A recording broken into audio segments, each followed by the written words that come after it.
Hay verdades que incomodan porque rompen una ilusión muy instalada en nuestra manera de vivir. Una de ellas es esta: el hogar no es solo un lugar físico, es un espacio espiritual. No es únicamente un conjunto de paredes, muebles y objetos bien acomodados, sino una atmósfera viva que se va formando día a día con lo que se dice, con lo que se calla, con lo que se permite y con lo que se posterga. Y por eso hay casas donde uno entra y sin saber explicar por qué se siente en paz, y hay otras donde uno cruza la puerta y algo se tensa por dentro, como si el aire pesara, como si el alma se encogiera. Muchos creen que eso es sugestión, carácter, cansancio o imaginación, pero no lo es coherencia espiritual. Porque todo espacio habitado termina pareciéndose a lo que allí se vive. El hogar absorbe el estado del corazón de quienes lo habitan. Se impregna de sus miedos, de sus esperanzas, de sus luchas no resueltas y también de su fe. Por eso no es lo mismo una casa donde se dialoga que una donde se grita. No es lo mismo una casa donde se ora que una donde se vive siempre a la defensiva. No es lo mismo una casa donde se perdona que una donde el rencor se guarda como si fuera normal. Y aquí es donde comienza la confusión. Porque cuando algo no funciona en la vida, cuando el dinero no alcanza, cuando las discusiones se repiten, cuando el cansancio emocional se vuelve permanente, cuando la familia parece desconectada aunque viva bajo el mismo techo, lo primero que solemos hacer es buscar soluciones externas, cambiar algo visible, pintar, redecorar, comprar, mover, renovar, como si lo nuevo pudiera tapar lo no resuelto, como si bastara cambiar el entorno para no tener que cambiar el corazón. Pero la experiencia humana y espiritual nos muestra una y otra vez que cuando lo invisible está desordenado, lo visible solo se maquilla. Se embellece por fuera, pero no se sana por dentro. Y ese maquillaje dura poco, porque tarde o temprano el peso vuelve a sentirse, la tensión reaparece, la paz se vuelve frágil. Y entonces muchos se preguntan con sinceridad, ¿por qué nada termina de funcionar si lo estamos intentando todo? La respuesta no siempre es agradable de escuchar, pero es necesaria, porque hay hogares que están cuidados estéticamente, pero están descuidados espiritualmente. Casas donde se ha puesto mucha energía en lo externo, pero muy poca en lo esencial. Y lo esencial no es el color de la pared ni el estilo de los muebles. Lo esencial es quién gobierna ese espacio. Toda casa tiene un gobierno, aunque nadie lo haya declarado conscientemente. En toda casa hay algo que manda. Puede ser el amor o el ego, la fe o el miedo, la confianza o la queja, la gratitud o el resentimiento. Y ese gobierno se manifiesta en lo cotidiano, no en los discursos, se manifiesta en cómo se resuelven los conflictos, en si se escucha o se ataca, en si se acompaña o se ignora, en si se bendice o se maldice con palabras repetidas todos los días. Por eso hay casas donde el problema no es la falta de dinero, sino la falta de descanso interior, no es la falta de oportunidades, sino la falta de esperanza, no es la escasez económica, sino la escasez de sentido. Y esa escasez no se arregla con cosas nuevas, porque no nació de una carencia material, sino de un desgaste del alma. Cuando una casa vive mucho tiempo sin un centro claro, sin una referencia espiritual, sin un lugar donde el corazón pueda descansar, empieza a funcionar como un campo de batalla silencioso. Nadie lo dice abiertamente, pero todos lo sienten. Se vive con prisa, con tensión, con irritabilidad constante, se habla rápido, se escucha poco, se convive, pero no se comparte, se duerme, pero no se descansa, y eso con el tiempo pasa factura. Aquí es importante aclarar algo con mucha serenidad. No se trata de buscar demonios detrás de cada problema ni de vivir con miedo. El miedo nunca viene de Dios, pero tampoco se trata de negar la dimensión espiritual de la vida cotidiana, porque así como existe la luz, existe la oscuridad, y así como la luz se fortalece cuando se la alimenta, la oscuridad se instala cuando se la normaliza. No hace falta invocar nada extraño para que un ambiente se vuelva pesado, basta con vivir en la queja permanente, basta con postergar el perdón indefinidamente, basta con acostumbrarse al desprecio, a la ironía, al silencio hiriente, basta con dejar que la oración desaparezca de lo cotidiano y que la fe se vuelva un adorno que se menciona pero no se vive. La oscuridad no siempre entra haciendo ruido, muchas veces entra por cansancio, por descuido, por resignación. Y aquí aparece una verdad que atraviesa toda la tradición espiritual. El hogar está llamado a ser refugio, no escaparate, no campo de guerra, refugio. Un lugar donde el alma pueda bajar la guardia, donde uno pueda ser frágil sin ser atacado, donde el error no se castigue con humillación, donde el silencio no sea amenaza, sino descanso. Pero para que eso ocurra, alguien tiene que asumir responsabilidad espiritual. No responsabilidad como control, sino como conciencia. Conciencia de que lo que se vive puertas adentro moldea a las personas mucho más de lo que se cree, especialmente a los hijos que aprenden no de lo que se les dice, sino de lo que se respira. Aprenden si la casa es un lugar seguro o un lugar tenso, si equivocarse es permitido o castigado, si el amor es estable o condicional. Por eso antes de hablar de colores, de símbolos o de metáforas, era necesario detenernos aquí, porque el problema nunca empieza en la pintura, empieza en el clima interior, empieza cuando se deja de cuidar el corazón del hogar, cuando se asume que ciertas actitudes son normales solo porque se repiten, cuando se confunde convivencia con comunión, cuando se vive sobreviviendo en lugar de vivir con sentido. Y este mensaje no es para señalar ni culpar, es para despertar, para invitar a mirar la casa con otros ojos, no con ojos de diseñador, sino con ojos de pastor, con ojos de fe, con ojos que se pregunten no solo cómo se ve este lugar, sino qué produce este lugar en quienes lo habitan, porque ahí está la clave. Una casa puede ser pequeña y estar llena de luz, y una casa puede ser grande y estar llena de sombra, una casa puede ser humilde y estar bendecida, y una casa puede ser lujosa y estar vacía por dentro. Todo depende de qué espíritu gobierna ese espacio. Llegados a este punto es importante comprender algo que muchas veces pasamos por alto. El ser humano aprende más por ambiente que por discurso. Puedes decir 1000 veces que amas, que crees en Dios, que deseas paz, que quieres prosperidad, pero si el ambiente cotidiano predica lo contrario, ese mensaje silencioso termina ganando. Porque la atmósfera educa sin palabras, educa por repetición, educa por permanencia, y el hogar es el primer lugar donde esa educación ocurre. Por eso la casa no es neutra, nunca lo ha sido. La casa habla cuando amanece y nadie se saluda, habla cuando se cena frente a una pantalla sin mirarse, habla cuando los conflictos se evitan en lugar de resolverse, habla cuando la oración se posterga siempre para después, habla cuando el cansancio se vuelve excusa permanente para no cuidar los vínculos. Y todo eso va pintando el hogar de un color invisible pero muy real. Aquí es donde la metáfora de los colores empieza a tener sentido, no como superstición ni como amenaza, sino como una forma simple de nombrar lo que todos hemos sentido alguna vez, porque todos hemos entrado a lugares que se sienten oscuros aunque estén bien iluminados, y también hemos entrado a lugares sencillos sin lujo donde algo reconforta por dentro. Eso no lo produce la pintura, lo produce el espíritu que habita ese lugar. Hay hogares que con el paso del tiempo se van tiñendo de una oscuridad permanente, no porque haya maldad explícita, sino porque se acumulan emociones no resueltas, tristezas que nadie nombró, frustraciones que se normalizaron, sueños que se abandonaron sin despedirse, palabras que hirieron y nunca se repararon. Y cuando eso se repite durante años, el hogar comienza a funcionar como una cueva, protege del afuera pero también encierra, aísla, apaga, reduce la vida a supervivencia. Y aquí quiero decirlo con mucha claridad. Una casa convertida en cueva no es un hogar. Aunque tenga techo, un hogar está llamado a ser lugar de paso hacia la vida, no de encierro emocional. Está llamado a ser espacio de descanso, no de opresión silenciosa. Pero cuando se vive mucho tiempo sin revisar lo que se respira, la cueva se vuelve costumbre, y lo que se vuelve costumbre deja de cuestionarse. Luego está otro tipo de atmósfera muy común, la frialdad. Casas que parecen correctas, ordenadas, limpias, incluso bonitas, pero que no abrigan. Todo está en su lugar, pero nada está vivo. Todo funciona, pero nadie se encuentra. Son hogares donde no hay gritos, pero tampoco hay ternura, donde no hay caos, pero tampoco hay calor humano, donde cada uno cumple su rol, pero nadie se siente realmente acompañado. Esa frialdad educa en la distancia, educa en el no molestes, educa en el arréglate solo, y los hijos sin saberlo crecen buscando fuera lo que no sienten dentro. No porque no amen a su familia, sino porque el hogar dejó de sentirse hogar y se volvió solo un lugar funcional, un sitio de paso, un espacio sin alma.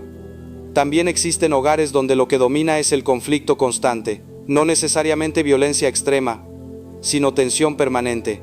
Todo se discute, todo se responde a la defensiva, todo se vive al límite, se habla fuerte, se ironiza, se reacciona rápido, nadie descansa realmente porque siempre hay algo que puede explotar. Y vivir así desgasta profundamente.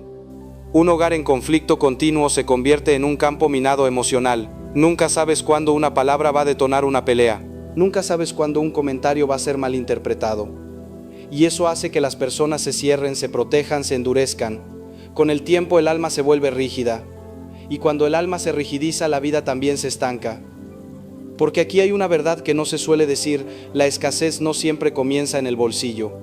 Muchas veces comienza en el desgaste interior, en la pérdida de energía vital, en la sensación de que todo cuesta demasiado. Cuesta levantarse, cuesta trabajar, cuesta emprender, cuesta amar, cuesta creer, y cuando todo cuesta, incluso las oportunidades pasan de largo porque no hay fuerza interior para sostenerlas. Y finalmente está el estancamiento, hogares donde todo es siempre igual, siempre las mismas quejas, siempre las mismas frases, siempre las mismas discusiones, siempre los mismos miedos, siempre la misma resignación. Así somos, así ha sido siempre, no va a cambiar. Y esas frases repetidas una y otra vez se vuelven una profecía que se cumple sola. Un hogar estancado es como un pantano emocional, no hay movimiento, no hay crecimiento, no hay esperanza activa. Los sueños se van pudriendo lentamente, no por maldad sino por falta de oxígeno. Y en un pantano no florece nada, todo se vuelve pesado, todo se vuelve lento, todo se vuelve cuesta arriba. ¿Ves por qué es tan importante entender que no estamos hablando de pintura sino de atmósfera? Los colores en este guión no son paredes, son símbolos de estados del alma, son formas de nombrar lo que atrae vida y lo que atrae desgaste. Son una pedagogía sencilla para hablar de algo muy profundo. Lo que permites en tu casa termina gobernando tu destino cotidiano. Por eso, antes de decir no pintes tu casa de este color, la pregunta real es otra: ¿qué emoción domina mi hogar? ¿Qué palabras se repiten todos los días? ¿Qué espíritu se respira cuando hay problemas? ¿Qué se hace con el enojo, con la tristeza, con el cansancio? ¿Se transforma o se acumula? Porque cuando empiezas a cambiar eso, aunque no toques una sola pared, ya estás renovando tu casa, ya estás pintando tu hogar de otra manera. Lo estás pintando de conciencia, de fe, de responsabilidad espiritual, y eso es lo que verdaderamente empieza a cerrar puertas a la oscuridad. Ahora sí, con todo esto en el corazón podemos dar un paso más profundo, porque cuando hablamos de colores que atraen oscuridad, escasez o conflicto, no estamos hablando de supersticiones ni de fuerzas mágicas escondidas en una pared. Estamos hablando de símbolos, de lenguajes del alma, de formas visibles de algo que en realidad sucede primero por dentro.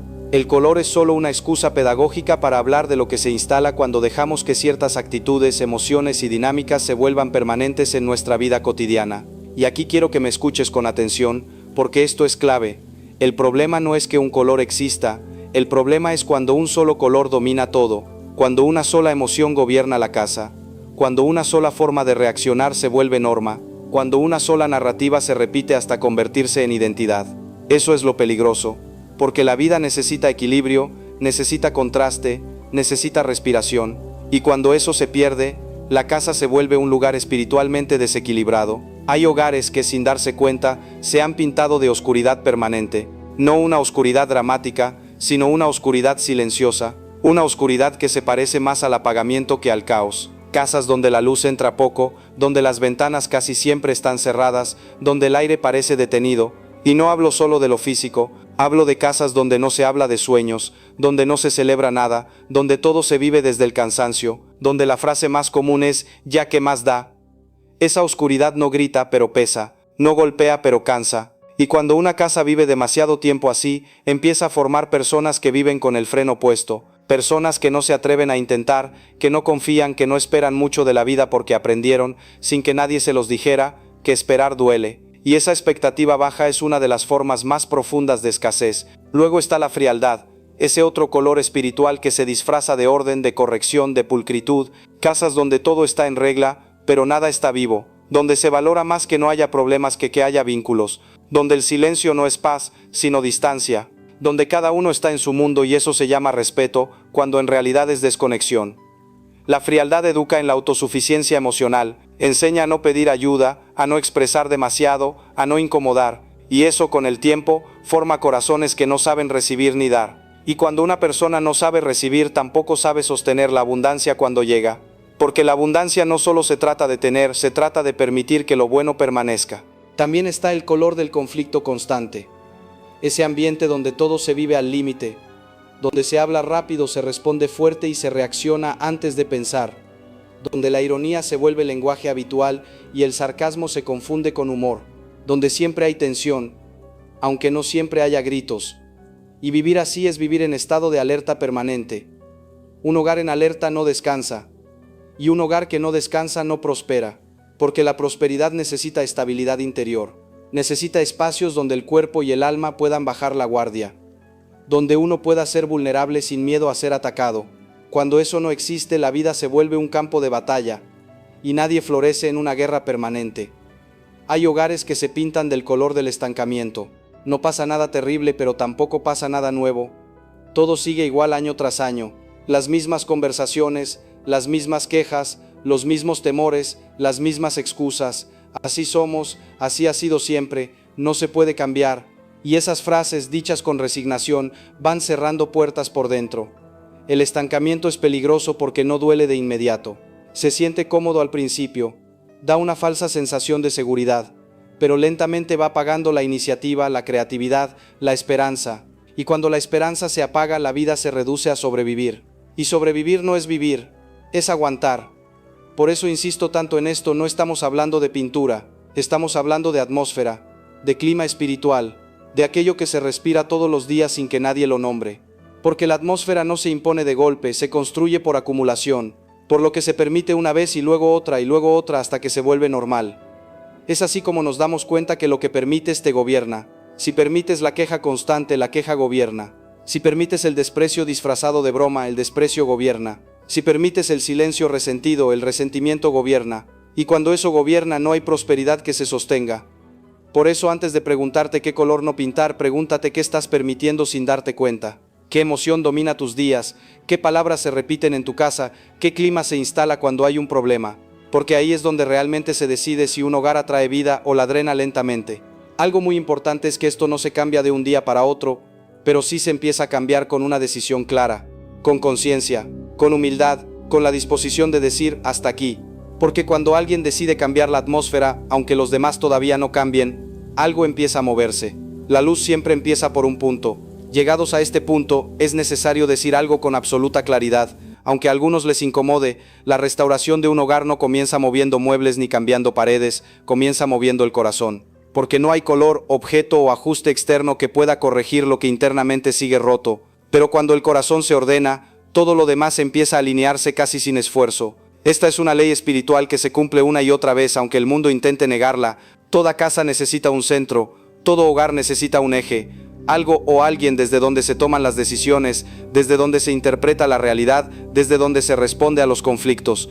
Cuando ese centro no está claro, la casa se vuelve inestable. Y cuando está ocupado por el ego, por el miedo, por el orgullo o por la herida, la atmósfera se vuelve pesada, aunque nadie sepa explicar exactamente por qué. Por eso hablar de gobierno no es una metáfora exagerada, es una descripción exacta. Toda casa tiene un gobierno espiritual, aunque no se lo nombre. Algo manda, algo dirige, algo establece el tono. En algunos hogares gobierna la prisa, en otros gobierna la queja, en otros gobierna el silencio, en otros gobierna el conflicto, y en algunos, bendito sea Dios, gobierna la paz. Y la diferencia no está en el tamaño de la casa, ni en el dinero, ni en el nivel cultural, está en quien ocupa el centro. Porque cuando Dios ocupa el centro, no desaparecen los problemas, pero sí cambia la forma de enfrentarlos. No se vive reaccionando, se vive discerniendo, no se vive defendiendo el ego, se vive cuidando el vínculo, no se vive desde la carencia, se vive desde la confianza. Aquí es donde muchos se confunden. Piensan que declarar a Dios como dueño de la casa es una frase bonita, casi decorativa, pero en realidad es un acto de renuncia profunda. Renuncia a creer que todo depende de ti. Renuncia a cargar solo con lo que pesa demasiado, renuncia a controlar lo incontrolable, y esa renuncia libera. Hay casas donde todos están agotados porque todos quieren mandar, todos tienen razón, todos exigen, todos se defienden, y eso genera un desgaste silencioso que termina afectando la salud, las relaciones y hasta la economía. Porque el desgaste emocional constante drena la energía vital, y cuando la energía vital se drena, la vida se vuelve cuesta arriba. Cuando una persona dice con sinceridad, Señor, esta casa te pertenece, algo se reordena. No porque mágicamente todo cambie, sino porque el alma deja de estar en modo supervivencia. Descansa, baja la guardia, y ese descanso interior empieza a reflejarse afuera. Se habla distinto, se escucha más, se reacciona menos, se perdona antes, se piensa mejor. Y aquí quiero decir algo importante, no necesitas que todos estén de acuerdo para empezar este cambio. Basta con que uno decida cambiar el centro, basta con que uno empiece a vivir desde otro lugar. La paz es contagiosa cuando es auténtica, y el orden interior se expande aunque no haga ruido. Cuando Dios gobierna una casa no gobierna con miedo, gobierna con verdad, saca a la luz lo que duele, pero no para humillar sino para sanar. Porque la luz no viene a acusar, viene a revelar, y lo que se revela si se enfrenta con humildad puede transformarse. Por eso establecer el gobierno de Dios no es esconder los conflictos bajo una alfombra espiritual, es mirarlos de frente, pero sin violencia. Es decir, esto está mal, pero no nos va a destruir, esto duele, pero no nos va a separar, esto cuesta, pero no vamos a vivir desde el rencor. Y cuando ese espíritu se instala, el hogar empieza a cambiar de color, no literal, sino espiritual. El ambiente se aclara, la tensión baja, la esperanza vuelve a tener permiso. Y eso, aunque parezca invisible, empieza a traer vida, porque la vida busca lugares donde pueda respirar. La abundancia verdadera no entra donde hay guerra constante, no se queda donde hay resentimiento instalado, no florece donde la queja gobierna. La abundancia necesita un suelo emocional fértil, y ese suelo se llama paz. Aquí es donde se entiende algo muy profundo. Hay casas pobres con mucha vida, y casas ricas sin alma. Hay hogares pequeños llenos de calor, y mansiones frías como hospitales. La diferencia nunca es el dinero, es el espíritu que gobierna.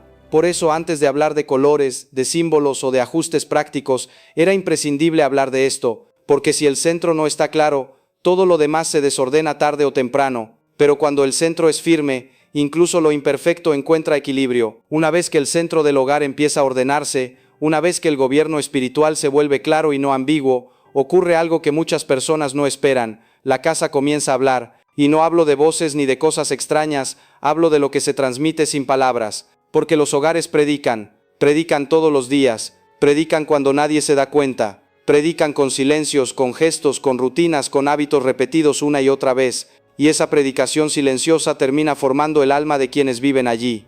Hay casas que predican miedo, todo se vive con tensión, todo se anticipa mal, todo se comenta desde la desconfianza. Hay casas que predican escasez, no porque falte dinero necesariamente, sino porque siempre se vive con sensación de carencia. Nunca alcanza el tiempo, nunca alcanza la paciencia, nunca alcanza el ánimo. Y hay casas que predican esperanza, aún en medio de dificultades reales, porque el espíritu que gobierna no es el de la derrota, sino el de la confianza.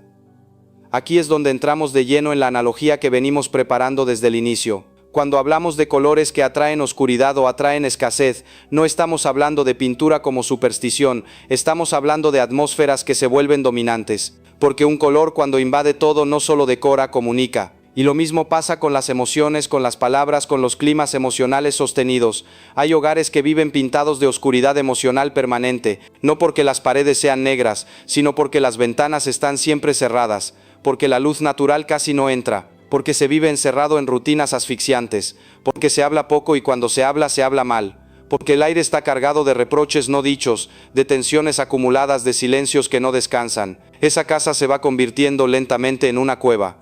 Y una cueva puede servir para esconderse, pero no para vivir plenamente.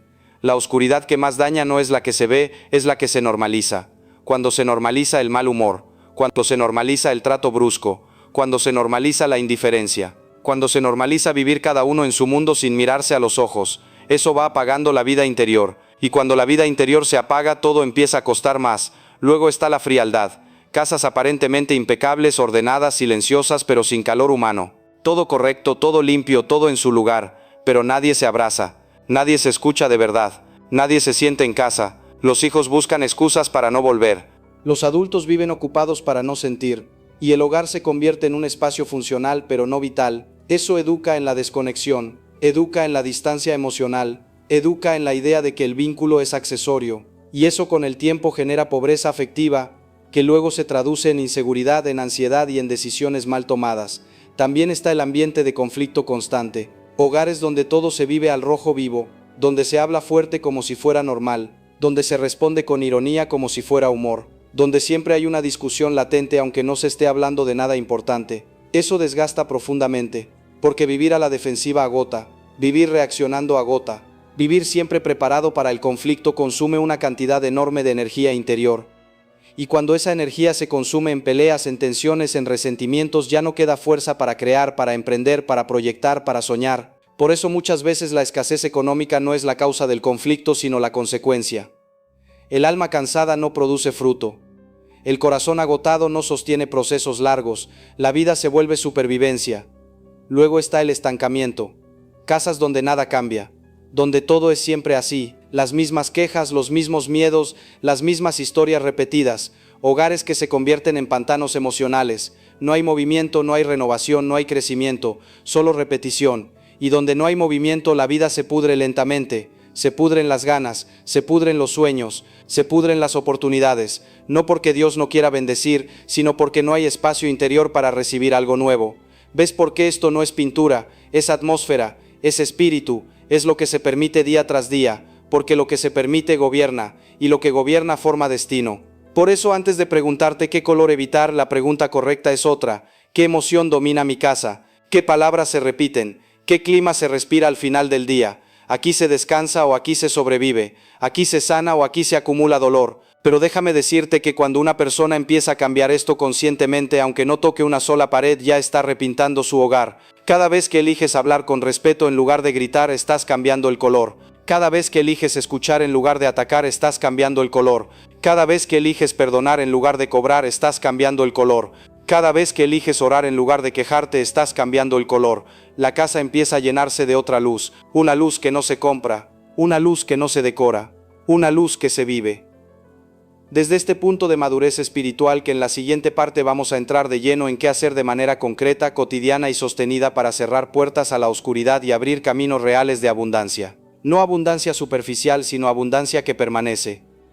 Llegados a este punto ya no estamos hablando de ideas bonitas ni de reflexiones inspiradoras. Aquí entramos en el terreno donde la fe se vuelve práctica y donde muchas personas se detienen, no porque no crean, sino porque cambiar hábitos cuesta más que cambiar paredes. Y sin embargo, si algo transforma de verdad un hogar, no es lo espectacular, es lo sostenido.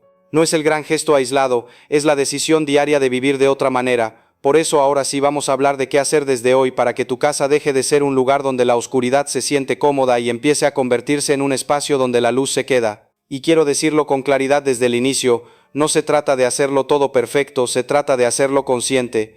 Dios no trabaja con perfección, trabaja con disposición. Lo primero sigue siendo declarar gobierno, pero no como una frase ocasional dicha en medio del miedo, sino como una postura interior estable. Declarar gobierno es decidir que en tu casa no manda el impulso, no manda el enojo, no manda la queja, no manda el pasado, manda Dios, y eso se expresa en decisiones pequeñas pero firmes, cuando eliges no responder con violencia, cuando eliges frenar una discusión antes de que escale, cuando eliges pedir perdón aunque tengas argumentos para no hacerlo. Eso es gobierno espiritual en acción. Hay hogares donde todos creen en Dios, pero nadie le ha cedido el mando real. Dios está invitado pero no gobierna, está presente pero no dirige, y eso genera confusión, porque una casa sin autoridad clara se llena de ruido. Por eso decir Señor, esta casa te pertenece, no es un acto simbólico, es una renuncia profunda al control absoluto. Es aceptar que no puedes con todo, que no sabes todo, que no te corresponde cargar con todo, y cuando esa carga se suelta, algo se aligera inmediatamente en el ambiente.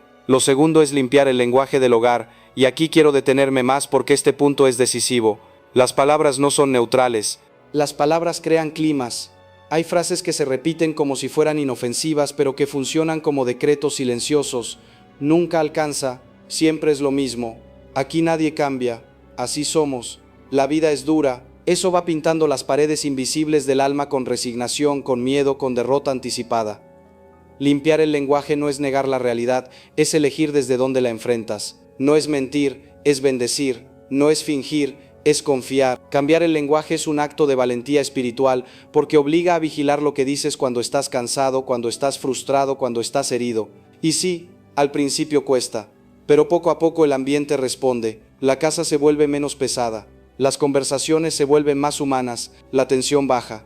Lo tercero es restaurar el perdón, y esto no se puede esquivar. No hay hogar sano con rencor instalado. No existe. Puede haber silencio, puede haber educación, puede haber apariencia de paz, pero si el resentimiento está vivo, la oscuridad tiene permiso legal para quedarse. El perdón no siempre reconcilia de inmediato, pero siempre libera. Libera al que perdona, y cuando uno se libera, el ambiente cambia. Hay heridas viejas que no se resuelven en una charla, pero sí empiezan a sanar cuando alguien decide no seguir alimentándolas. El perdón no es un sentimiento, es una decisión repetida. Y cada vez que eliges no vengarte, no humillar, no recordar lo pasado como arma, estás cerrando una puerta a la oscuridad. Lo cuarto es establecer un hábito pequeño pero constante de oración. No me hables de falta de tiempo. El problema no es el tiempo, es la prioridad. La oración no es un lujo espiritual, es oxígeno. Una casa sin oración es una casa que sobrevive, pero no respira profundo. No necesitas oraciones largas ni palabras sofisticadas. Necesitas presencia. Un minuto de verdad vale más que una hora de rutina. Una oración al despertar, una bendición antes de dormir, una palabra de gratitud sobre la mesa, nombrar a cada miembro de la familia delante de Dios. Eso construye una cobertura que no se ve pero se siente. Y donde hay cobertura hay protección. Donde hay protección hay estabilidad. Donde hay estabilidad, la vida empieza a florecer. Lo quinto es ordenar el espacio como reflejo del orden interior. Y aquí quiero ser muy claro, no se trata de obsesión ni de perfeccionismo, se trata de dignidad. El desorden sostenido cansa el alma, satura la mente, apaga la creatividad. Muchas personas no avanzan no porque no tengan talento, sino porque viven rodeadas de ruido visual, emocional y simbólico. Ordenar es un acto espiritual silencioso. Abrir ventanas no solo deja entrar aire, deja entrar esperanza. Tirar lo que ya no sirve no es perder, es soltar. Y soltar es una forma concreta de fe. Cada cosa que se va hace espacio para algo nuevo. Y Dios trabaja mejor donde hay espacio. Y aquí aparece una verdad que quiero que te lleves muy adentro. La abundancia no comienza cuando tienes más dinero, comienza cuando tienes más paz. Porque la paz ordena el pensamiento, la paz mejora las decisiones, la paz fortalece la constancia, la paz permite sostener procesos largos. La escasez más peligrosa no es económica, es interior, es vivir agotado por dentro. Cuando el corazón vive en modo supervivencia, todo se vuelve urgente, reactivo, frágil. Pero cuando el corazón vuelve a confiar, la vida se ensancha, las oportunidades se ven, el trabajo rinde, las relaciones sanan, no porque la vida sea perfecta, sino porque el alma está firme. Si quieres que tu casa sea un lugar donde la oscuridad no se sienta cómoda, no necesitas vivir obsesionado con el mal, necesitas vivir habituado a la luz cotidiana, la de todos los días, la que se construye con gestos simples, una palabra amable, una disculpa sincera, un momento de silencio, una oración breve, una risa compartida. Eso incomoda profundamente a la oscuridad porque no puede echar raíces donde hay vida.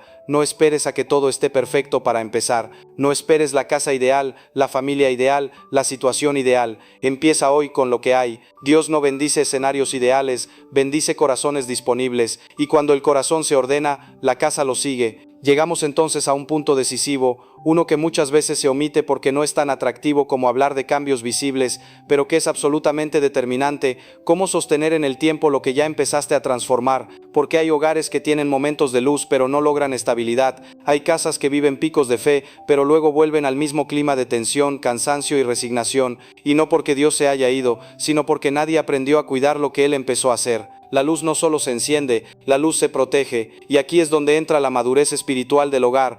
Porque no basta con declarar gobierno una vez, no basta con ordenar un día, no basta con orar cuando todo está mal. El verdadero cambio ocurre cuando esas prácticas dejan de ser reacción y se vuelven cultura, cuando la fe deja de ser auxilio y se vuelve fundamento.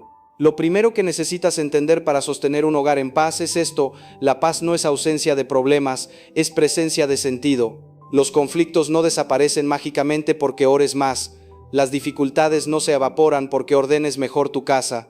Pero cuando hay sentido, los problemas ya no gobiernan, se enfrentan, se procesan, se atraviesan, no te destruyen. Hay familias que viven agotadas no por lo que les pasa, sino por cómo interpretan lo que les pasa. Todo se vive como amenaza, todo se vive como ataque, todo se vive como fracaso, y eso va erosionando el alma. Por eso, sostener la transformación implica cambiar la lectura de la vida cotidiana. No todo lo que duele es oscuro, no todo lo que cuesta es señal de retroceso. Hay procesos que forman, aunque incomoden. Un hogar sano aprende a hablar de lo que duele sin herir, aprende a expresar cansancio sin atacar, aprende a pedir ayuda sin humillarse, aprende a detener una discusión antes de que se convierta en guerra. Eso no es debilidad, eso es autoridad interior, y esa autoridad es profundamente espiritual. Lo segundo para sostener el cambio es entender que el enemigo no ataca lo que está muerto, ataca lo que está vivo. Por eso cuando empiezas a ordenar tu casa, tu lenguaje, tus hábitos, muchas veces aparecen resistencias nuevas, viejas discusiones que resurgen, antiguos resentimientos que quieren volver, pensamientos que te dicen: esto no sirve, siempre fue así, no va a cambiar. Eso no es casualidad, es resistencia al cambio.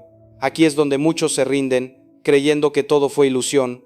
Pero no lo fue, es señal de que algo se movió, y cuando algo se mueve, lo viejo intenta recuperar terreno. La clave no es asustarte, es perseverar, no responder igual que antes, no volver al grito, no regresar al silencio hiriente, no soltar la oración, no abandonar el orden, no retroceder al lenguaje de derrota. Lo tercero es aprender a cuidar los climas emocionales. Esto es fundamental. Una casa no se define solo por lo que se dice, sino por cómo se dice. El tono educa. El gesto educa, la manera de entrar educa, la manera de sentarse a la mesa educa. Los hijos no aprenden solo de discursos, aprenden de atmósferas. Hay casas donde se habla de Dios, pero se vive con tensión permanente. Eso confunde profundamente, porque el mensaje que se transmite no es fe, es incoherencia. En cambio, hay casas humildes, sencillas, donde no se habla mucho, pero se respira respeto, se respira escucha, se respira paciencia, y ahí Dios está cómodamente instalado. Cuidar el clima implica saber cuándo callar, cuándo hablar, cuándo retirarse un momento para no herir, cuándo abrazar aunque no tengas ganas. Implica entender que no todo se resuelve en el instante, pero todo se puede cuidar en el proceso. La paz no se improvisa, se cultiva. Lo cuarto es aceptar que no todos avanzan al mismo ritmo. En una familia, uno suele despertar antes que los demás, uno suele tomar conciencia antes, uno suele cansarse antes de repetir los mismos patrones. Y aquí hay una tentación muy peligrosa, querer acelerar a los otros a la fuerza. Eso genera más resistencia que transformación. Si tú ya decidiste vivir de otra manera, no impongas, inspira, no exijas, modela, no critiques, persevera. La coherencia tiene un poder silencioso enorme. A veces basta que uno cambie para que todo empiece a cambiar. No subestimes el impacto de una sola persona en un hogar. La luz no necesita mayoría para vencer a la oscuridad, necesita constancia. Lo quinto es entender que tu casa no es solo para ti, es refugio para otros, es descanso para alguien cansado, es lugar de sanación para alguien herido, es espacio seguro para quien no lo tiene. Cuando una casa se consagra de verdad, se vuelve hospital del alma, no perfecto pero disponible, no lujoso pero cálido, no impecable pero humano. Y aquí quiero decir algo muy importante: no conviertas tu casa en un campo de batalla espiritual, no vivas sospechando de todo, no veas demonios en cada esquina. La verdadera autoridad no vive alerta, vive en paz. La luz no necesita gritar, la luz simplemente está, y donde está la oscuridad se acomoda o se va. Sostener un hogar en luz implica normalizar lo bueno, normalizar el respeto, normalizar el perdón, normalizar la oración breve, normalizar el agradecimiento, normalizar el orden posible, normalizar la conversación honesta. Cuando eso se vuelve rutina, la oscuridad pierde atractivo, ya no encuentra alimento. Y déjame dejarte con esta imagen: una casa no se convierte en altar de un día para otro, pero cada gesto suma una piedra, cada palabra suma una vela, cada decisión suma fuego. Y un altar encendido no necesita defensa constante, porque su luz habla por sí sola. Este sí es el final del recorrido. Y quiero que vuelvas mentalmente al principio, a esa imagen sencilla que nos acompañó todo el tiempo: pintar una casa. Porque después de todo lo que hemos dicho, ya sabes que no estábamos hablando realmente de paredes, sino de algo mucho más profundo. Pintar una casa no es solo cubrir una superficie, es decidir qué tono va a acompañar tus días, es elegir qué luz se va a reflejar cada mañana, es determinar si un espacio va a asfixiar o va a respirar. Y lo mismo ocurre con un hogar por dentro. Todos, consciente o inconscientemente, estamos pintando nuestra casa todos los días, no con brochas sino con palabras, no con rodillos sino con actitudes, no con colores visibles sino con climas emocionales y espirituales. Cada discusión no resuelta es una capa oscura más, cada silencio cargado es una mancha que se extiende, cada rencor guardado es humedad que nadie quiere mirar, cada queja repetida es un color que apaga la luz sin que lo notes, y al mismo tiempo cada gesto de perdón es una pincelada nueva.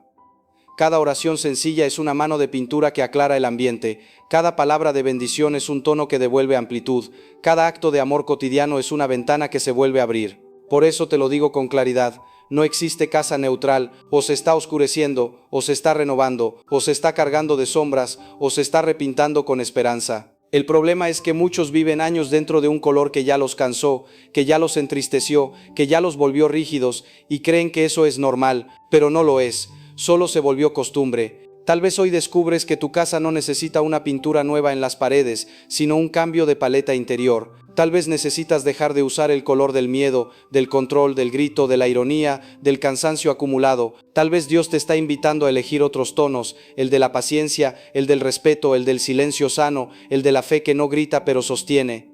Y aquí hay algo muy importante: repintar una casa lleva tiempo, no se hace en un día. A veces hay que raspar capas viejas, a veces hay que limpiar manchas profundas, a veces hay que dejar secar antes de volver a pasar otra mano. Y eso también pasa en el alma y en las familias. No te desesperes si no ves cambios inmediatos. El solo hecho de haber decidido cambiar ya es un acto de fe. Dios no te pide que tu casa quede perfecta, te pide que quede habitable. No te pide que sea impecable, te pide que sea verdadera. Porque cuando Él entra, no entra como inspector, entra como restaurador. Él no señala grietas para acusar, las señala para sanar. Y cuando Dios restaura, no tapa por encima, renueva desde la base. Por eso no tengas miedo del color que usaste ayer, ten coraje para elegir el color de hoy, porque hoy puedes volver a pintar, hoy puedes decidir que esta casa ya no se pinta de gritos, sino de diálogo, que ya no se pinta de resignación, sino de esperanza, que ya no se pinta de supervivencia, sino de confianza.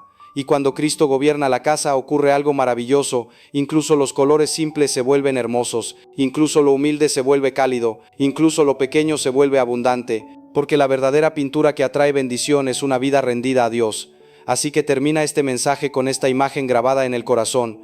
Toma el rodillo de la fe, moja la brocha en el amor, abre las ventanas del alma y deja que la luz de Dios pinte lo que tú ya no podías cambiar solo, y dilo con convicción, sin miedo y sin prisa: mi casa pertenece a Dios, mi hogar será un altar de paz, hoy elijo pintar mi vida con su luz, porque la oscuridad puede rondar, pero no puede quedarse en una casa que decidió volver a pintar con Dios. Amén.